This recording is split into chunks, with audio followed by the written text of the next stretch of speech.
Welcome back to the Blue Dog Prophet Thunderdome for another bowl. And Andy Carlson, Minnesota's 87 Best Daily Podcast, a show about everything and absolutely nothing, coming at your ass 5 days a week. Sitting shotgun is Uncle Nick. Follow him on Twitter at Nickson. Good day. Yeah, that's a good day. It's as good as it's ever going to be. Because you're not dead? I'm not dead. Tell a friend, spread the word, iTunes. The day is long. Stitcher, iHeart Radio as well. Coming in on a Monday. I hope you had a wonderful weekend out there, one and all. Got some weekend recap highlights. It was Father's Day as well. And, Nick, what did you do this weekend? I spent most of it in bed. I was not feeling well. Kind of fighting off a cold. Wait, now, is this the elementary school thing where you just read any sentence and you put in bed afterwards? Yeah, shut up. No. Because I didn't work, though. Peeling behind the curtain, I was fortunate enough to have dinner with our reclusive producer, Allie, over the weekend, and she was telling me that at her school, which was a very proper school, it was in between the bed sheets. So they just extrapolated it with more words. Meanwhile, you and I in public elementary school were like, in bed. Interesting, no. Even though it gets the same place. Yeah. It is the same place, yeah. Something that should be in the same place as you and Soda Stick Co. Gear, premium, high quality, Minnesota-inspired sports stuff. And mainly hockey, except they got some awesome baseball hats coming out. Touch 'em all, which is very near and dear to the hearts of all Minnesota baseball fans. 4 different styles of hats. Pre-order now. SodaStickCo.com. Promo code PurpleFTW for free U.S. shipping. So the weekend, we're actually recording this before Father's Day events, but this is my third Father's Day, and it doesn't feel any different than the other ones. Muggsy's not to the age yet where you're getting the cheesy card, and then I never got the concept of breakfast in bed. I like eating at a table, so yeah, I don't really like that idea either. Yeah, because most breakfast and bed items are savory. It's not often that you're bringing mom on her birthday a Denver omelet. It's usually pancakes or French toast or waffles or something like that. So that's syrupy, that's sticky, and you're going to have kids jumping up and down on the bed. And if you don't have at least a sleep mattress, everything's going to be bouncing around, and you probably get syrup on the bed sheets or the duvet cover, and then it's done. Well, I mean, the whole concept of it, I mean, we see it all on TV and movies. It looks so perfect because it's all staged. You have the perfect, like the hardwood tray that they the dad carries on. And you have the plate that looks perfect, the flower on the vase. Everything looks staged and wonderful. So you think it looks easy, but no, real life is a mess. Oh, something that should become a bit is real life versus movies, TV, like things that happen in movies, TV commercials that don't happen in real life. Breakfast in bed was one of them. Nick, stop playing with that. I was talking about poker chips, not stuff, because we were picking up on the audio. Also, Nick, you're used to not having poker chips in front of you. Just keep winning. So things that happen in media but don't happen in real life. Breakfast in bed is one of them. I'm going to put everyone's fully dressed at all times at the house, because we were watching Last Man Standing. It's a great show. But you notice that everyone is wearing their shirt, their pants, and their shoes at all times. That never happens at a normal house. Everyone is always in various stages of dress. Yeah, everyone looks nice. There's no, all the women perfectly have their makeup on, unless the joke of the scene is not wearing makeup. But everyone looks perfect. And I mean, let's be honest. Especially in the summertime, even with the AC on, I know that my first world thing is wearing a hoodie. My first world thing is wearing a hoodie indoors in air conditioning. Except I'm not wearing pants. You've been living here a couple weeks. You know I don't wear pants often. He does not wear pants that often. Boom. There you go. So what'd you do for Father's Day? What am I gonna do? I'd like to see my dad. As some of you guys may know, I don't have the best relationship with him, but he means a lot to me, and Cowboy Choi. So I like to I like to visit them and be like, hey, love you, but I have my own. Sanka, you're not dead. Yeah, man. Yeah, I mean that's kind of what it is with me and my dad. So kind of catch up, tell him what's with me in my life, because I'm a workaholic and my dad's kind of the opposite. He's more the let's go to the casino, let's spend all our money, and I'm like no. So that's kind of my plan for Father's Day if I make it out there. But the biggest thing about the casino, if you go off enough, you don't lose every single time. So what's his biggest score, do you think? Well, with him, it's the player's card thing. Because, so he has so he plays at a machine regularly. Mm. You put your player's card in. It's just the constant of playing it. I mean, I told you my dad isn't that rich. Yep. But, you go there often enough, you play your same, maybe 20, maybe $50. I don't know my dad's budget for the casino. But if you do it regularly, those points add up. So he could get some free stuff. Tickets to shows that he'll never go to. But for me and my dad, we usually get a free buffet. Oh, that's fun. So, which is actually worth it if you've ever been to a seafood buffet at Treasure Island. And you know what else is cool? The Dad, you're going to lose every time you pull this. You're going to lose 97 cents on the dollar. So how are you going to make money? Volume, Nick. Volume. Definitely volume. Yeah. My weekend, it was our mutual friend Iverson's birthday, and he always does something a little bit awesome on his birthday. This ain't gonna load. So this weekend he ran out a pontoon. He's actually a member of a yacht club. So fancy. No, that's just something that sounds rich. Yacht club. Right? Yeah. Except this is a working man's yacht club. A working man's yacht club? Yeah, I mean it's super cool. Like you can show up, you can reserve boats, pontoons, speedboats, do whatever. But we're not working in yachts here. So ironically, yacht club doesn't have any yachts, but still super nice. And Minnesota, it's. I feel like that's the bar that you want to set for yourself. Like before the cabin, which is the ultimate sign that you made it. If you do it yourself, I mean, if you inherit a cabin, whatever. But buying that boat or becoming a member of the yacht club, that's like an intermediary step. That's the one I want to get to too. Jeez, I know Minnesota, land of 10,000 lakes. I never think of yachts though. I always think of fishing boats and not a yacht. So it's kind of. I'm shocked, but I'm not really shocked that our friend is a member of a yacht club. I think of yachts, I think of the coast. Well, this one, Chesapeake Bay. Ironically, does have locations on Lake Minnetonka and a number of inland lakes. So there's definitely not yachts there. But if you're going to have a yacht, and yachts play a factor in the story a little bit later on, it's got to be on the Mississippi. I mean, you're not going to put a yacht and park in Lake Calhoun because that would be such a pain in the ass to move. Every spring and every fall. Oh, that'd be sweet, though.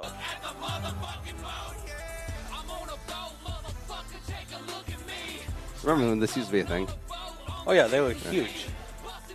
Now, what do people have? What's the most stereotypical thing when people get on a boat? Singing the song or yelling, "I'm king of the world"? I think the I'm king of the world is still maybe the... Especially on cruise ships. Yeah. Yeah. I mean, that has to be an issue when they go.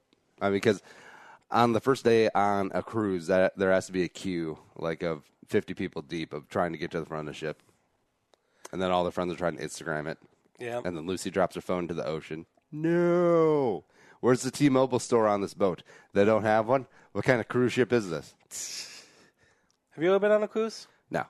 I haven't either. I've always wanted to, but I also have that fear of maybe because I don't know if I get seasick at all, and I would hate to be on a 7-day cruise and then realize day 2 on the middle of halfway across the ocean I'll be like, oh, I don't feel good at all.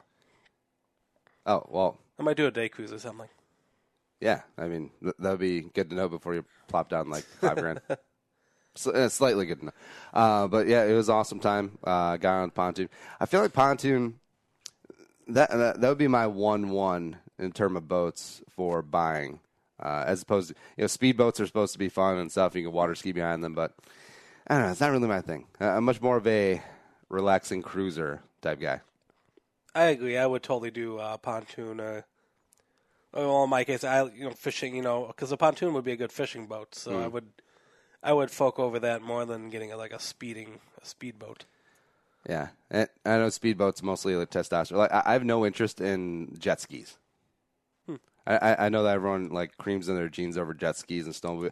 I since jet skis and snowmobiles are on the same chassis, it's like, that just never appealed to me, which is odd because I come from Minnesota and in winter, everyone snowmobiles, which is why this is a really bad human trait, but I sort of take perverse pleasure. And it's like, oh yeah, there's no snow, so those and then all my high school friends are lamenting. It's like, oh, we can't go snowmobiling on Facebook. I'm like, cool.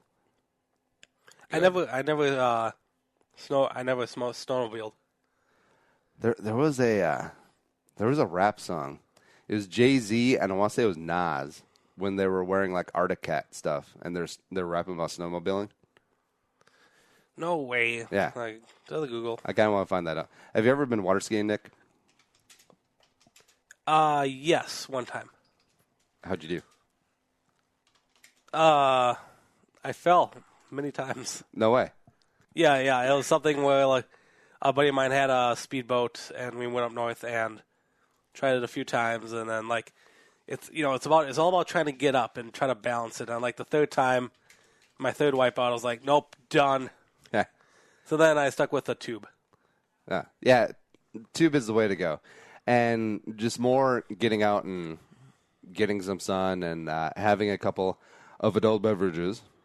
Yep. Yeah, I mean that's the way to go. And we stopped at we stopped at lunch at this place called Mallard's, which is an awesome restaurant. It sort of reminds me of like every upper class like seafood place. Something you would find on like Dirty Dancing. Except, yeah. Except this one, the demographic's weird because it's like a throwback supper club. They got their prime rib, their fried shrimp. They got their world famous walleye. Every place has world famous walleye. Mm-hmm. Every supper club in Minnesota has a world famous walleye. This is how we do it. But got the walleye bites and got some steak bites. They're delicious there. But the demographic was weird because it was us, just a cadre, like pirate ship looking motley crew of slightly sunburnt white people and me, and probably about I think there was 10 of us, and a little bit tipsy, and the ladies were a little bit boisterous. You know what I mean? You know how after girls get some sun and some fun and a couple of cocktails in them, they start like singing Rihanna songs just intermittently. Oh my! Like you know one's gonna come out. It's almost like Tourette's. Oh my! When the sun, yeah. And so it was that. There was a group of bikers, not like on the weekend bikers, like living the life bikers, a little bit older, salt and pepper, maybe like 50s, almost 60s, sort of. So it was us on a long table, them on a long table, some nice families having some walleye and just hanging out, and then the old money crowd, like the old waspy people, just sitting at a two-top. Like the wife was still wearing pearls. The old man had a pop collar on his polo shirt, and then they're just looking at all of these groups. They're looking at us. They're looking at the bikers, and they were looking at the little families. They're like,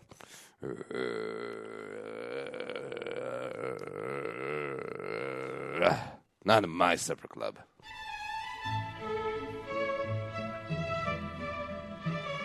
What was that? It was just weird getting that vibe. Well, like you know that old lady's name is Muffy, which is the not so much anymore, but super stereotypical, like rich, waspy, kept old white lady name. Muffy. I think of Gilligan's Island, Mr. and Mrs. Thurston Howell the Third. I think she had I think he had a nickname for her. I forgot what it was. There was some of that vibe. What was that? There was some of that vibe. Yeah, that's what I think. But I will say Stillwater doesn't quite get its due in the terms of like super like insane rich department, because we always talk about Minnetonka, we talk about Edina, we talk about Wayzata, and of course there's money there. But I feel like baseline Stillwater is below that, but like high end Stillwater. Yes. Some of the houses we went by, and some of the boats we also went by. It's like, yeah.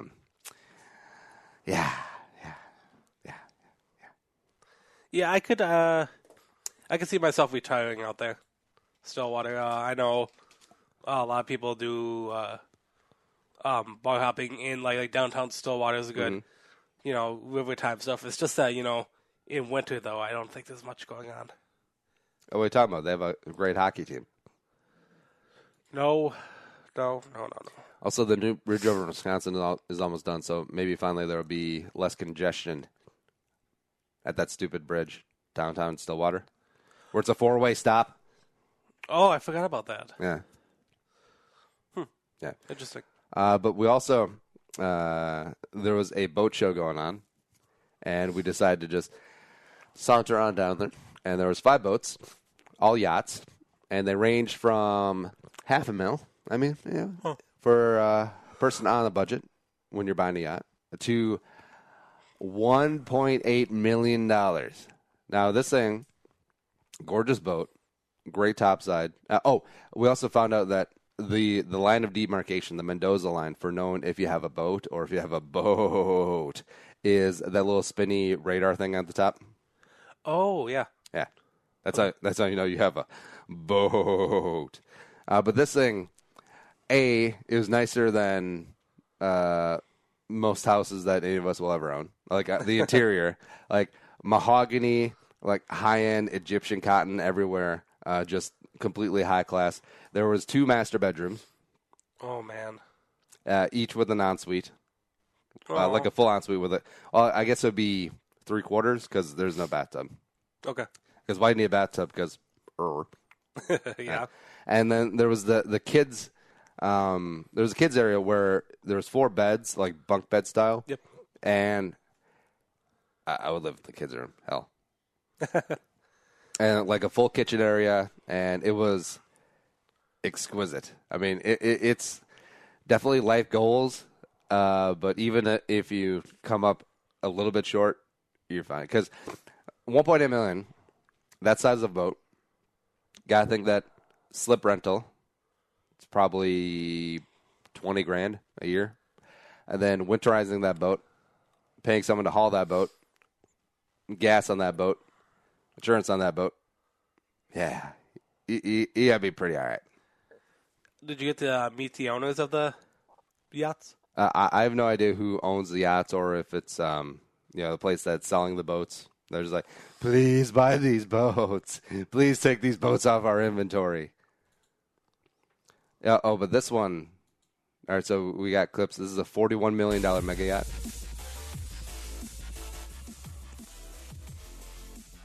All right, so Welcoming 10 guests in 5 cabins, including a beautiful master suite with its own private deck and office.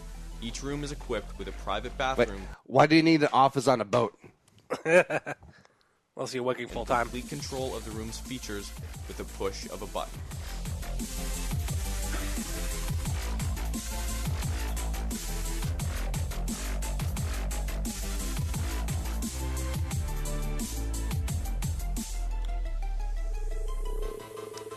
This is dumb. Is there Wi-Fi? When you walk, $315 million yacht.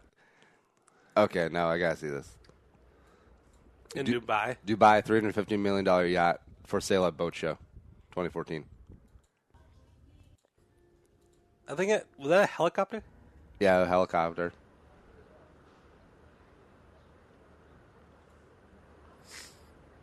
Which is a fast boat for our size. Go anywhere. You're one place one night, you're somewhere else for breakfast the next morning. The world literally is your oyster. And it's run so efficiently. This is better than any boutique hotel.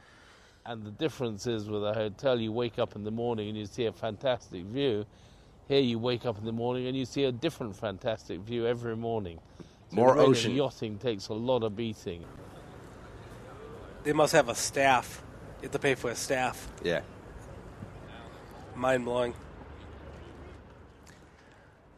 Yeah. Except for boat, the acronym is bring out another 1,000. I think this is bring out a couple 100,000. How many people do you think who own these like multi-million-dollar yachts? Some How many of broker. them do you think can't swim? All of them? I bet a number of them cannot swim. $770 million yacht. Stop it. So when you say meet me in the dining room for dinner, it's like, okay, which dining room do you mean? Julie McCoy, meet me on the Lido deck. Where is that? Don't know. So it'll have its own app so that guests don't get lost. Who can afford this? John Glenn, who can afford this? Billionaires? I don't know. I don't know. I mean, you have to We be. can take up a collection right here. This is 7/10 of $1 billion, almost 8/10 of $1 billion itself. So you'd have to be a billionaire many times over. Yeah. Who's that guy? Carlos Slim? Maybe he. He could do it. Bill Gates, maybe. Maybe. Maybe the brothers. The brothers Koch. Yeah. Perhaps. They're spending theirs already. And that. What's the one on the other side? Casino magnate. Sheldon Sheldon Adelson. Adelson, he could have that. I don't know if I had enough billions. I don't know if I'd want to. Like, I couldn't drive it. I would need 100 people to work on it. I don't know 100 people. I certainly don't know 100 people qualified to run my motorboat. I'm Shepard Smith. I don't know if 100 people like me. Yeah. But, Nick, as far as boat-wise, like, what would you want to get? The pontoon says it all. It's something that floats on the freaking water, something where that has, chairs. And, when I think of boats, my top objective is to swim. Not to swim. Is to fish. We're in Minnesota, for gosh sakes. Thank you for joining us. I'm Robin Leach with those champagne wishes and caviar dreams. Now, here we are. We are exploring Nicholas David Asunction's brand new pontoon. And by brand new, I mean 1987. This is a reconditioned pontoon. You may have seen it in the original Grumpy Old Man. Now, he fixed the bottom of it with duct tape and the soldering iron, and now it is seaworthy. And by seaworthy, I mean lakeworthy. And by lakeworthy, we mean pondworthy. Come, step aboard the SS. Boat names always intrigue me. What would you name your boat? I would have something like a sexual innuendo type of boat or something. Oh, you don't say. The SS something. What would be a good one?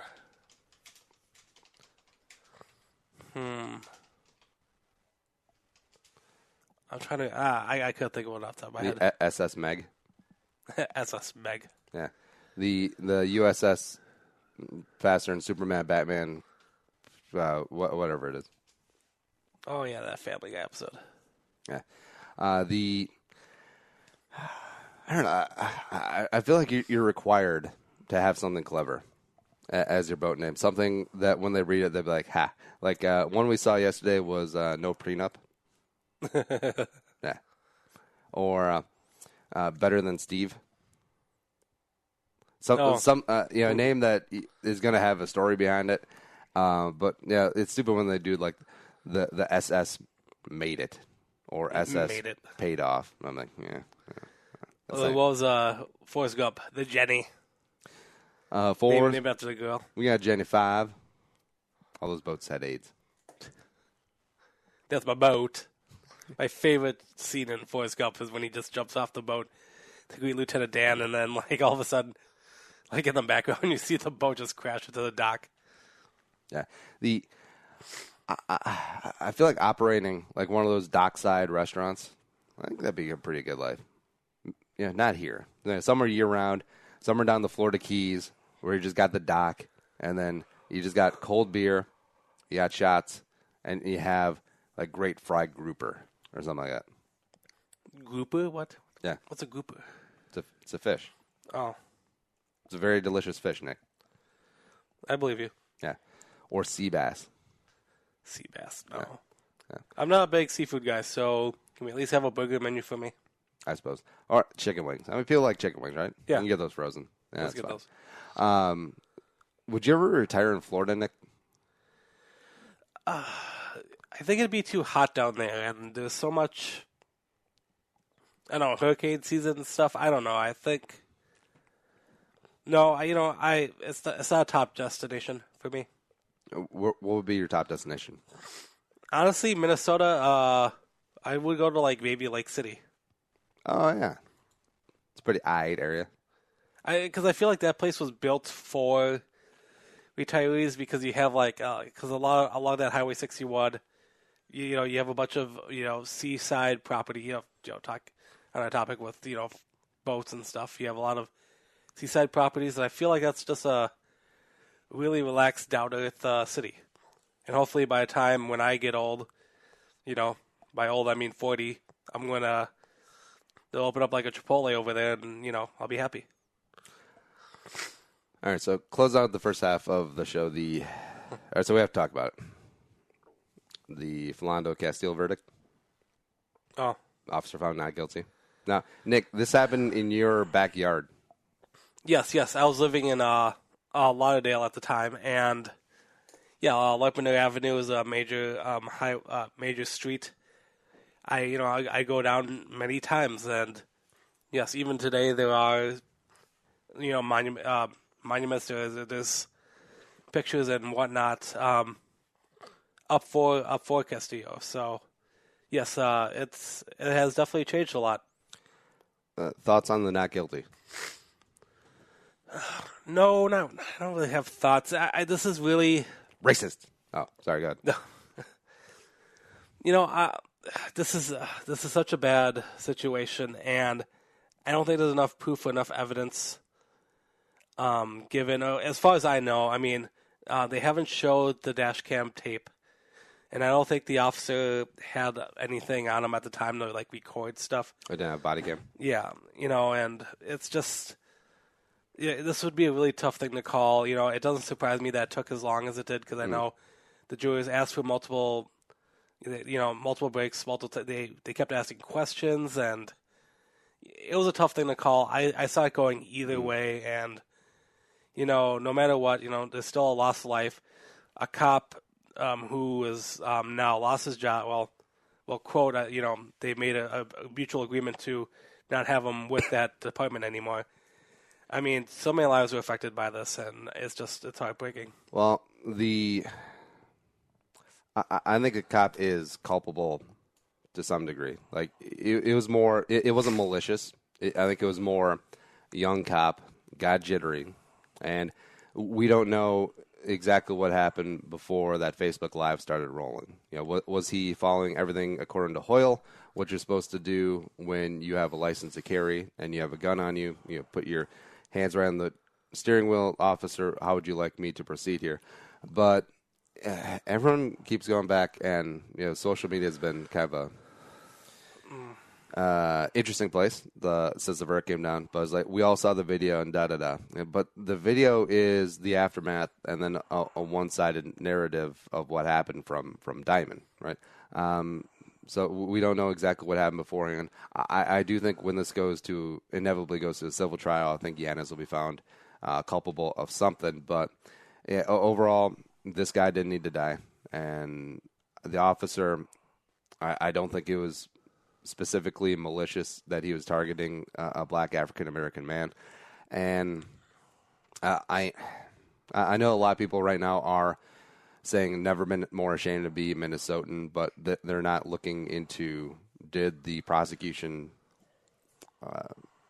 come forward with a convincing enough case for reasonable doubt or beyond a reasonable doubt, and the jury decided no, they did not. And I know that everyone's yelling about justice for Philando. This was justice, the due process. And if a guilty verdict was the only way that there was justice, that's not really how the court system is built. But I know emotions are run high right now. The Friday night 94 protest shutdown was, of course, what it was. And, I'm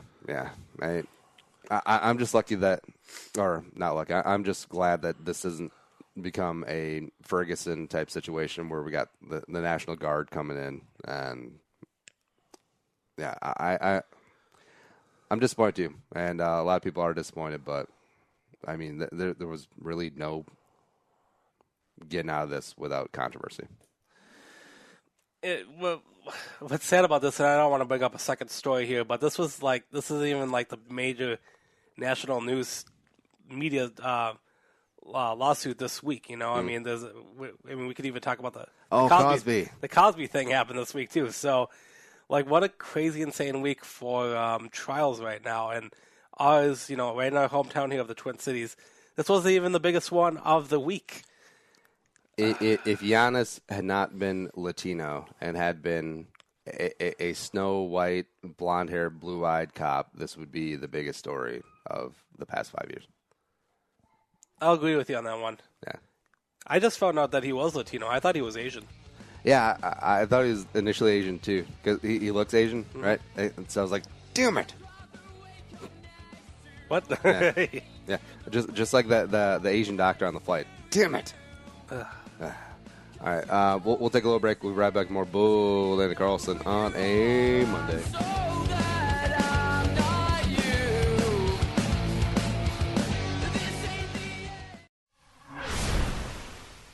Andy Carlson here, Purple for the Win podcast, letting you know that we'll be here all off-season long talking the Vikings angle on everything. Combine, pro days, free agency, the draft, OTAs, training camp in 2017.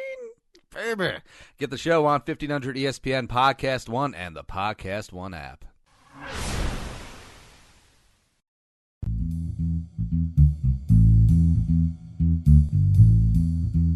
And coming on back into the Blue Door Pub Studios, and you know what is going on. The Mount Vesuvius. It's yeah. You're gonna be scaling it. You're gonna want a little glass of water or an ice cold beverage from Blue Door. Ghost pepper, cheese, fried avocado, thick cut bacon, coated in spicy dry rub, and the creamy cilantro lime sauce help cut a little bit of that heat. But yeah, you take a burger, you stuff it with ghost pepper cheese. It's gonna have some on it. Yeah, check it out. All three Twin Cities locations: University on Como, Longfellow, and St. Paul. The OG, the BDP.com. All right, Nick, let's do a little news. You are fake news, sir. Go ahead. George Bush doesn't care about black people. I ain't got time to believe. You can't handle the truth. The news with Uncle Nick. All right, Nick. Actually, let's start with Cosby. You want to talk about Cosby? Okay. Yeah. All right, let me pull up a link here quick. I mean, it's not like I memorized it at all, but yeah. Nick, you memorized it because you wanted to check out precedent for your future lifestyle. But it's a hung jury and then a mistrial? Yes, mistrial. So as of right now, yeah, Cosby is free to go. And, but is it the end? No, not at all. I think there's multiple. I think there's multiple, accounts, and I mean, there's multiple victims, I think, that are going to try to sue, and this is probably going to go on for quite a while. And unfortunately, I don't think Cosby has that much time to do all these trials. I mean, he's got the money, though. He's 79 and he's blind. I think he's. So Mike Zimmer's blind and he's coaching the NFL. He's 66. 79. This guy, Bill, is 79. It's insane. But yeah, this is I don't know, and I think we talked about it on the show a while ago. Because obviously I don't know what happened. I don't know if all these accusations are true. I hate to believe that it's true, but there's a lot of accusations out there.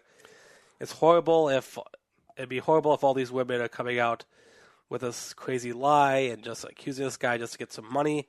Well, but if it's one person, maybe you question the validity of it. 3 becomes a trend. When it comes 143, or how many number it is, it's like, yeah, this guy did something. But yeah, I haven't been following it that closely. Now, initially, I thought this was like a class action thing, but of course, that wouldn't be criminal. But it was just one. It's one instance that hasn't fallen into statute of limitations. Yeah, because I don't know all the rules and stuff with this. Because I mean, how do you? because all this stuff happened a long time ago. Or I think some has happened as early as the 2000s, but is there evidence? Is there lack of evidence? I mean, there's a lot of things like I don't know how a lot of these are gonna pan out if there's gonna be future trials. See, what I want to know is why this happens with Darren Sharper as well. It's like you are a good-looking, wealthy individual, but you feel like you have to do this. I mean, Bill Cosby, without the drugging, the alleged drugging, I guess we have to say, I'm sure he could pull. He would do all right for himself, just on his own merits. Just come walking in, talking about Temple football, and then wearing his stupid sweaters. Yeah, but the whole having the drug, I mean, it's just kind of sad. All right, I'm finally opening up there's a Bill Cosby sexual assault allegations Wikipedia page, and it is longer than most movie pages. I mean, this is mind blowing. How many people are accusing him? I think it's up to about there's at least 50 people. I think. Oh no, he's been accused by over 100 women of either rape, drug, sexual assault, sexual battery, child abuse. I mean. Ranging from the 60s up until I think 2000s, it's mind blowing. Damn.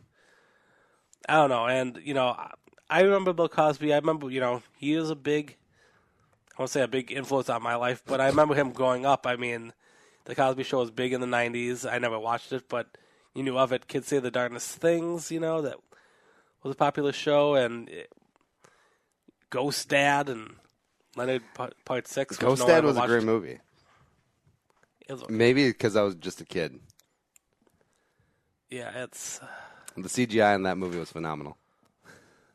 Now, what was it? He fell off the San Francisco Bridge? So he I think it was like in a car accident or something. Yeah. And it's like you said about growing up with him as America's father figure, a lot of black comics, they always looked up to Bill Cosby. Cosby was one of the reasons that they got into the industry. So they still have reverence for him, like even as all these allegations are going down, even though they know. And a lot of them have turned into bits, too. But there are a lot of people on his side, though. Yeah. I think this past week, former Cosby actors and actresses, friends, Rudy. Rudy came to support him. So, it's... I'm conflicted by this. I really don't know what to believe. What to believe with this. Now, if you're Rudy's publicist or manager, you're like, Rudy, don't do this. We have the big 10-film franchise ready to go for you. But if you do this, it's off the table. This is going to put $100 million in your pocket. You're going to be a big star. The comeback of Rudy. Then she's like, no.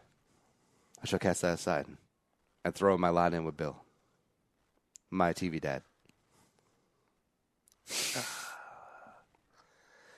I don't know. This is just, I don't know. This is just one of possibly many trials to come, And I said 79, legally blind. I mean, God, I don't think his health can last that much longer. Yeah. So, screw him. What's next? All right, let's talk a little happier news. Oh, a blimp crash. Good. Anyway, it is a U.S. Open over this weekend, obviously Father's Day weekend. U.S. Open, but it's in our neighborhood up in Wisconsin at something called Erin Hills in Erin, Wisconsin. I've never been there, not familiar with it. Sounds fake. As of right now, let's see, Brian Hartman is in the lead by the time we record this round 3, so round 4, we'll conclude at the end of the evening here. 500 feet into the sky. It's a terrific crash, ladies and gentlemen. The smoke and the flames now. Andy Framer's crashing to the ground, not quite to the mooring mast.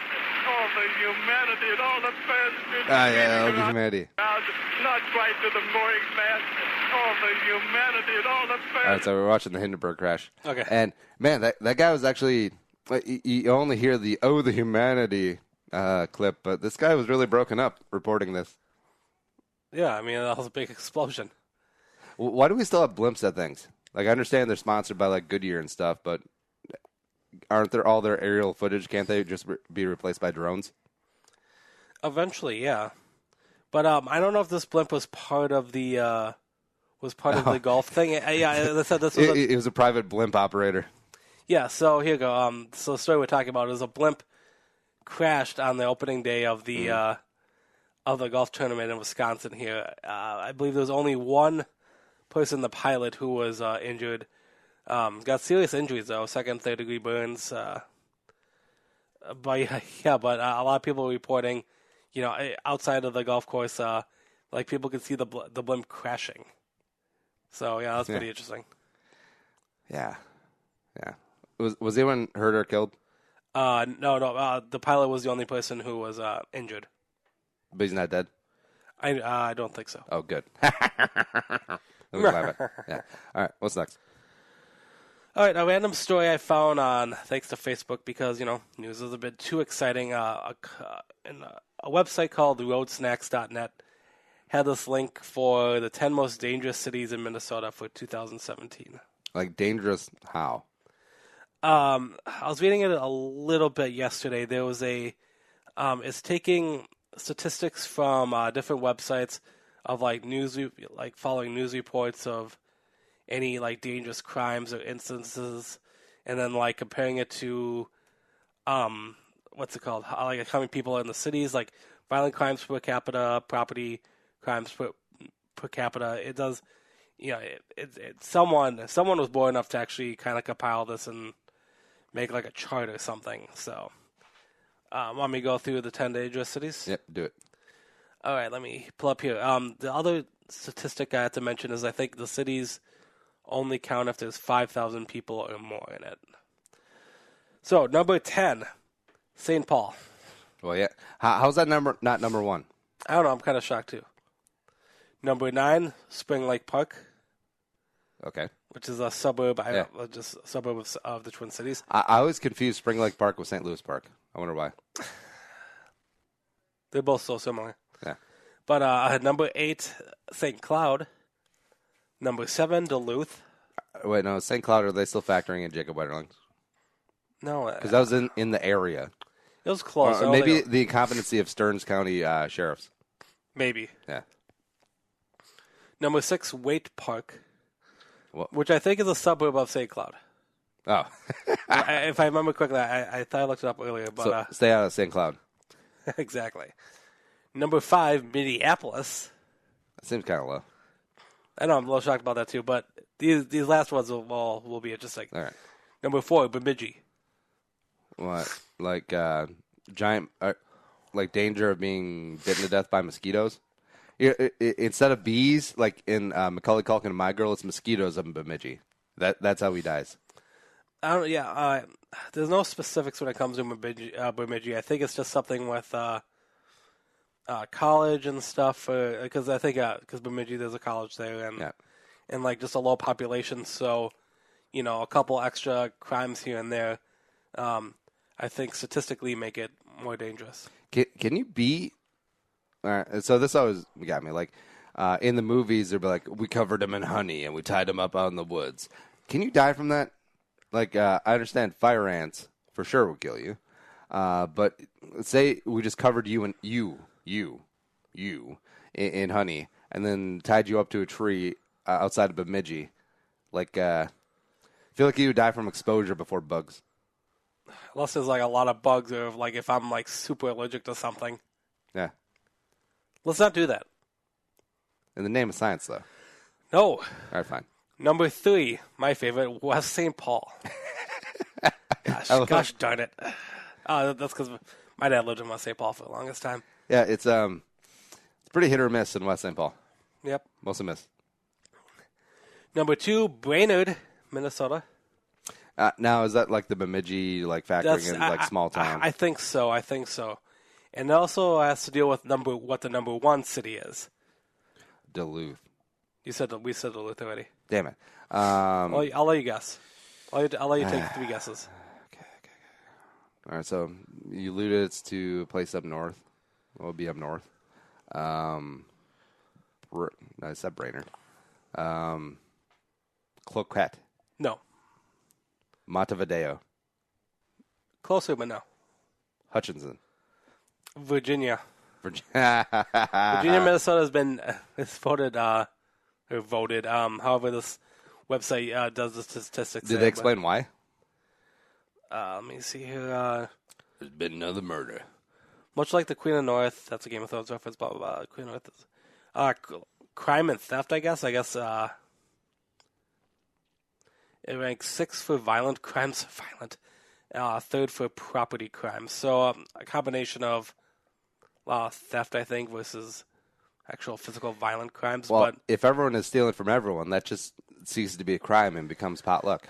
no, that's insane. All right, what's next? Mind if I finish up with one more thing with it?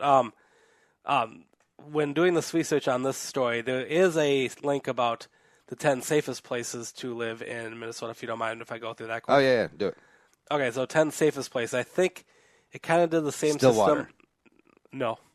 I think it kind of followed the same rules of the last one, where I think it's all about reported crimes and whatnot, and cities of 5,000 people. Number 10, Glencoe. Yeah, nice. Number 9, Wyoming. Hey. Number 8, Montevideo. Yay. Number 7, Lake City. Lake City's a great town. Number 6, Little Canada, which is a suburb of the St. Paul. Yep. Number 5, Cochrane, which I believe is west of the Twin Cities. Not Johnny. No. Number 4, Vadnais Heights. Really? Yeah. Huh. So, obviously, a few miles from where Castillo was shot. Yeah. Anyway, number 3, Arden Hills. Also, not too far from. Yeah. Northern Burbs. Yep. Number 2, Shoreview. Yeah. And number 1, and I forgot what this city is, St. Joseph. That's the Jacob Wetterling town. Are you serious? Yeah. This is bullcrap. I demand a recount on this. I mean, okay, we have to take it in perspective. I think this is for 2017. Yeah. So I suppose I think the pendulum swinging after the Jacob Wetterling thing. I think people were like, maybe we shouldn't do crime up here anymore. Yeah. So I don't know. I thought it was very interesting, but homestacks.net if you guys want to check out the links. I'm to surprised these. Rochester wasn't on there, except that I remembered, Southeast Rochester. Yeah, there's a mixed bag there. All right, what's next? All right, Amazon, big business news here. I figured you could talk this more than me because I don't know what business is. Amazon just bought a grocery store chain for $13.7 billion. Not just a grocery store chain. Whole Foods. What? Whole Foods. What? That's a grocery store, right? Yeah. Yeah. But you say like they bought Ralph's. Or Cup Foods. Yeah. Bezos is a visionary, and he's the man up there and CEO. That's why I'm a very proud owner of some Amazon stock, Muggsy as well. And the way that they've gone from 1998, hello, would you like to buy some books online? And now it's like, Alexa, run my life for me. And don't worry, you're totally not recording while I'm not speaking to you. Like Invasion of the House thing. And he did this with Washington Post, where you buy a name brand, and then you run it through your machine, and you make it a part of the empire. They're doing this with Whole Foods too, and I actually think this will help lower the cost of some of Whole Foods prices.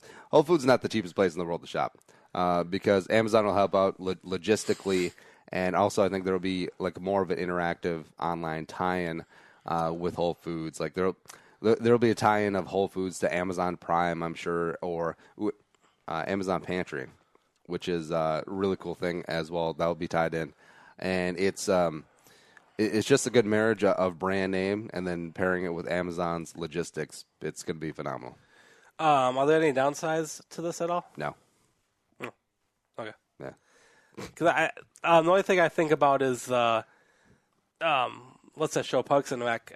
That 7th season, which was I think it was the 7th season, that final season, which was kind of taking place in the future. They kind of used to poke jokes on with the drones about how everything is owned by like 3 or 4 major corporations. So yeah. I feel like it's Amazon slowly spreading its wings. As long as Bezos runs things, we're fine. Okay. Yeah. All right. What's next? And last but not least, happy Father's Day, Andy. Hey. Yay, Father's Day. This is from K11.com. I never heard about this, but Minnesota dad takes Father's Eve idea worldwide. Okay. So out of his garage in St. Paul, John Francis created this idea for Father's Eve. And it started a few years ago. It was just a bunch of dads just swapping stories in, a garage. And how many beers? A couple of beers. All right. There better be beer. So, just something, a good, fatherhood get-together, nothing wrong with that. They decided to, expand, get more people together and actually turn this more into a charity thing. And I think this year they're doing it at O'Gara's, or they did it at O'Gara's on Saturday. Mm-hmm. And, last year they raised $7,000 for dad-related charities. Wow. So helping stay-at-home dads, helping poor old fathers connect with their kids. Very good, a very somewhat selfish thing becoming unselfishy type of thing. The joys of, just getting fathers together. Fathers like doing stuff. So I thought it was a pretty good, cheerful story, something that we all need. That is cool. You should just show up to O'Gara's and be like, I'm a dad. I can fly. I am a dad, in some ways. This is a great day to go to strip club. Father's Day, daddy issues. Come on. I'll go tonight if you want me to. This would be Amazon Prime time for you, Nick. I can go tonight if you want me to. I will. That's the news. The news with Uncle Nick. From the entire Channel 4 news team, I'm Veronica Corningstone. And I'm Ron Burgundy. Go yourself, San Diego. Father's Day has come and gone, but it's not too late to get your dad a better night's sleep with Lisa. Sleep shipped right to your door. And here's what happens. Your dad gets 100 nights to decide, yeah, this is for me. Or, yeah, this isn't quite my thing. You get 100 nights, return, full refund, no questions asked. But he won't do that. It's an awesome bed, something that he's not going to treat himself. Dad is a little bit too rugged. Dad grew up sleeping on straw mattresses back in the old country. Right? So get him a better night's sleep. This thing breathes. It's firm. The memory foam is fantastic. I love it. The wife loves it as well. Leesa.com, LEESA.com/purpleftw. It gets you $75 off your order if you use the promo code ANDY, ANDY. Plus, they have a summer sale, $100 off. You can double dip, so $175 off that thing. Bullshow.co/Lisa, LEESA. You'll figure it out. You'll figure it out. Promo code Andy, $75 off. Nick, what you got coming up this week? Busy time at work. Been a lot of asbestos going on in the air, so I keep pretty busy. We're going to dedicate a full show to asbestos. I thought we want to get more subscribers on here. But this is also the week where my condo closes, so I'm going to try to, get ready for that. Prepare for moving and shopping and doing a lot of stuff. So, Nick, you're moving to the 10th most dangerous city in Minnesota. It'll be okay. Get a gun. It will be okay. Fine. I'll buy a gun. iTunes, Stitcher, iHeartRadio. Follow us on Twitter as well. I'm at Andy Carlson Show. Nick's at Nicholson. And if you enjoy us, tell a friend, spread the word, add to the Jerome Homer Army. Thanks, producer Allie, for making me not sound so stupid today. But for Nick, I'm Andy saying Andy on Sayonara, and bye-bye. Talk to you tomorrow.